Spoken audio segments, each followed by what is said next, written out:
Bonjour chers élèves, bonjour chers apprenants. Bienvenue sur la plateforme École au Burkina. Je suis M. Kinda, professeur certifié de lycée au collège en sciences physiques. Alors, nous avons vu dans le cours sur le chapitre 16 les réactions nucléaires provoquées à travers la fission nucléaire, la fusion nucléaire, comment les calculs d'énergie se font. Donc, et comment les équations s'écrivent selon le type de réaction nucléaire provoquée que nous utilisons. Alors, nous sommes maintenant dans la phase exercice où nous avons proposé un exercice qui va essayer de faire ressortir les équations, les calculs d'énergie et comment, de façon, les types de questions qu'on peut croiser lorsque vous faites face à un exercice qui porte sur les réactions nucléaires provoquées. Donc, nous allons lire l'exercice dont nous allons à la suite apporter des éléments de réponse. Exercice, on considère la réaction nucléaire suivante. 10N plus 235,92U donne 139,53I plus 94 XY, X étant le nombre de charges, plus Y neutron, 10N. Petit 1, petit a. Comment appelle-t-on ce type de réaction nucléaire? Petit b, déterminer X et Y en précisant les lois utilisées. Question numéro 2, calculer la perte de masse dans cette réaction. Question numéro 3, petit a. Calculer l'énergie libérée au cours de cette réaction à MEV. Petit b, calculer en joules l'énergie libérée par 1 kg d'uranium 235. Donné, 1U est égal à 931,5 MeV carré. Masse de neutrons, 1,009 U. Masse de l'iode, 138,905 U. La masse de l'uranium 235, c'est 235,044 U. La masse de l'yttrium 94, c'est 83,906 U. Nombre d'Avogadro, 6020 puissance 23. Donc, nous allons passer maintenant à la phase réponse aux questions de cet exercice. Nous commençons par la première question. Comment appelle-t-on ce type de réaction nucléaire? Donc, dans cette équation, nous allons constater qu'au début, à gauche, nous avons l'uranium plus une particule qui est le neutron. Donc, il n'est pas seul. Donc, ça veut dire que ce n'est pas spontané, ce n'est pas désintégré tout seul.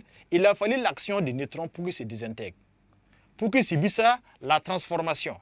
Donc, dans ce cas, on dit que c'est une réaction nucléaire provoquée. Et vu la structure que nous avons, c'est une réaction nucléaire provoquée. Et les noyaux produits, on a des noyaux qui ont des masses plus faibles. Donc, ça veut dire que c'est le noyau lourd qui s'est décomposé pour donner des noyaux plus légers. Donc, c'est une réaction nucléaire, d'abord, provoquée. Ensuite, c'est plus précisément une réaction nucléaire de fission. Donc, petit 1, petit a, c'est une fission nucléaire. C'est une fission nucléaire. Une fission nucléaire. Petit b, déterminer X et Y en précisant les lois utilisées. Donc, on a vu comment utiliser les lois dans le cadre de la radioactivité. Donc, c'est le même principe que nous allons utiliser les lois pour trouver X et Y. Valeur de X et Y. Nous allons reprendre l'équation au tableau et exploiter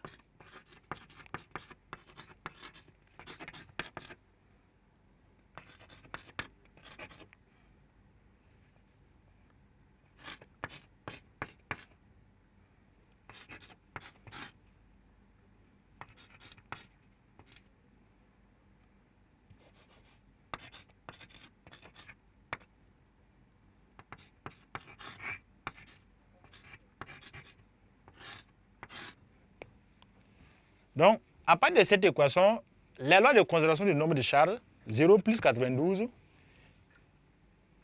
égale à 0 plus 92 égale à 53 plus x. Ici, là, c'est plus y fois 0. Donc, nous aurons alors 0 plus 92, ça c'est le nombre de charges, égale à 53 plus x plus y fois 0 qui fait 0.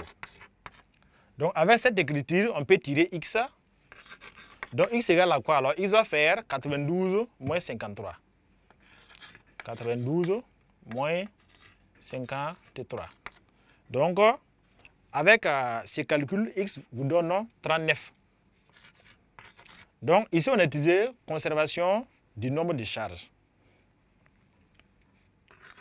Conservation du nombre de charges.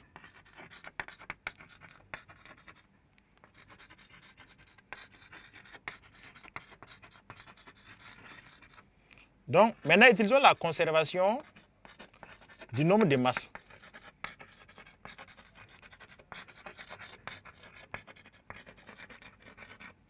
Alors, le nombre de masses est au niveau supérieur. Là, vous avez 1 plus 235 égale, à droite, on aura 139 plus 94 plus 1 fois y. Donc, ça fait plus y. Donc, les y là multiplient aussi bien les 1 en haut que les 0 en bas. Donc, en voulant exploiter la ligne supérieure, il faut faire y fois 1. Mais quand c'est la ligne inférieure, il faut faire y fois 0. Donc, ce qui va nous donner que y alors égale à tout ça, ça fait 236 moins 139 moins 94. Et lorsque le calcul est bien fait, vous aurez que y est égal à 3. Donc, voici les valeurs de x et y en utilisant la conservation du nombre de charges et du nombre de masses.